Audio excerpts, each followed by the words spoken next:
You know, we've been right for so many years, and there's just so many ways to demonstrate how we've been right. Charts, graphs, attestations by various experts, including ourselves. Stacy, graphically, what are we talking about today?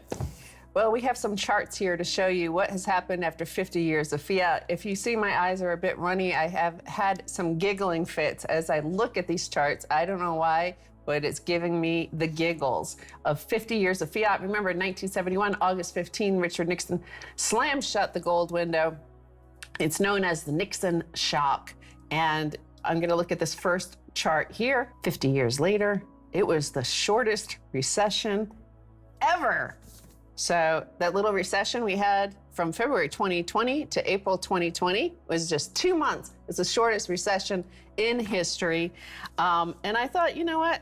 With the accelerated parabolic printing of fiat money that we've seen, especially since 2008, but every single little dip in the markets. Remember, it used to cause, back then, it used to cause a pretty substantial crash on the markets for any sort of intervention. When Max worked in Wall Street in 1987, it took a 20% crash, over 20% crash in one day.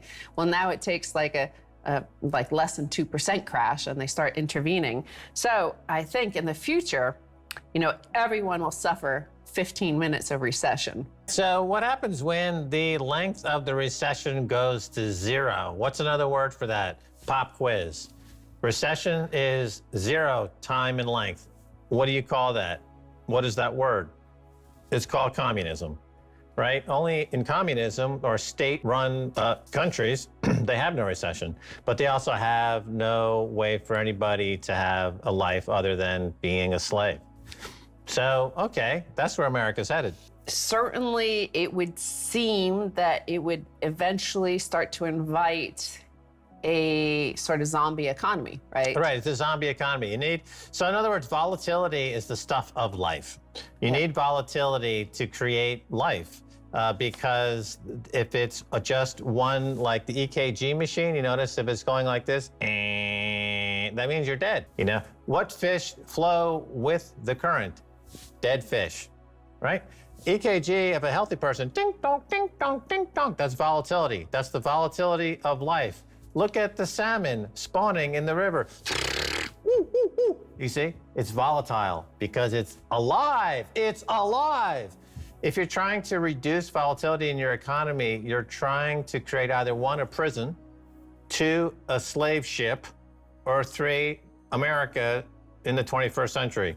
Well, it's many of the Western economies, including Europe, Australia, all the English-speaking language sort of economies, and the interventions are greater and greater. In the United Kingdom, it's pretty amazing the amount of debt they've had to accumulate to make sure that the economy stays like constant. There is no recession. The recessions are business cycles, right? They used to be what was called the business cycle, and poorly run companies would go out of business. And unemployment might rise, yes, but that would force people to move to where jobs were, and it would reallocate capital and labor in the economy. We don't have that anymore, and they hope to eradicate recessions for good. And you can see that in this next tweet here from Charlie Bilello.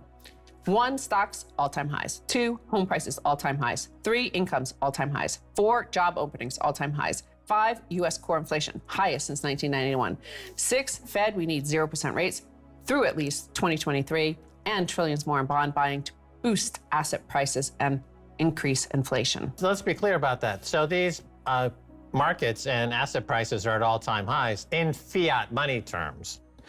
Okay, so whenever you have a dictatorship or an authoritarianism, as you do in the United States now, you've got the top dogs who get free money from the central bank, and they bid up prices on their assets to all-time highs. And then you have now a permanent underclass of wage slaves that are, you know, scrounging for a ham sandwich, who are part of the poor that's growing quite rapidly in a lot of countries, including the U.S. So that has to be taken in context, in fiat money terms. If you look at the Bitcoin world and Bitcoin wealth, it's a completely different picture. But in terms of fiat money, this is what is characteristic of a dictatorship, an autocracy, whether it's Saudi Arabia or the United States. So the thing is, we've talked about the fourth turning. We talked about this sort of cycles outside of the control of the command and control central bank. So you have generational cycle that can't be stopped, even though their entire wealth has already been spent via debt, right? That's just pulling forward all the consumption for the past 50 years.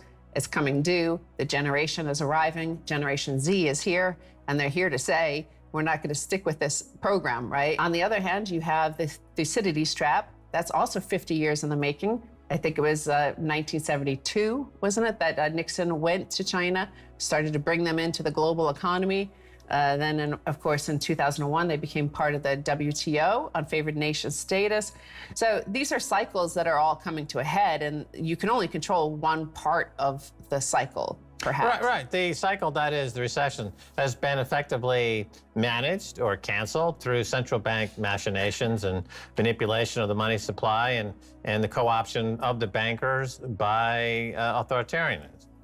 But the bigger cycles that you're talking about there, in terms of the fourth turning, as it's called, or the Thucydides trap, which is a multi-decade kind of cycle, these cycles, like the cycles of the planets, cannot be changed using fiat, by dictate, by pronouncing the sun will rise in the west. That's not going to work. So at some point, like putting a beach ball underwater, you know, a little kid, he's pushing the beach ball underwater. At some point, they can't do it anymore, and it pops up to the surface. So no matter how much the central banks try to pretend that there's no inflation as a result of the money printing, and no matter how many imbecilic, senile idiocies the President Joe Biden utters by trying to push that beach ball of inflation underwater, at some point his feeble lettuce hands give out, and the inflation's like, you know what, it's actually out of control.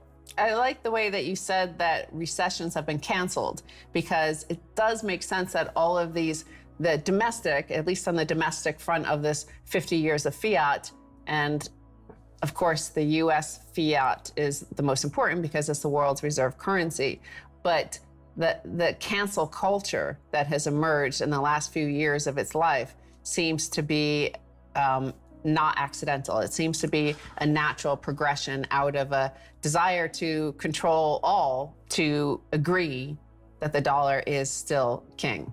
Yeah, the cancel culture is part of the millennial generation, seems to be really in favor of the cancel culture.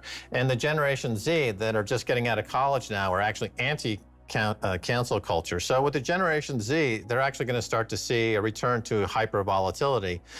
Millennials already are into Bitcoin. The Z generation is not yet firmly onto Bitcoin. That will change, and then you'll have two generations simultaneously heavily into Bitcoin.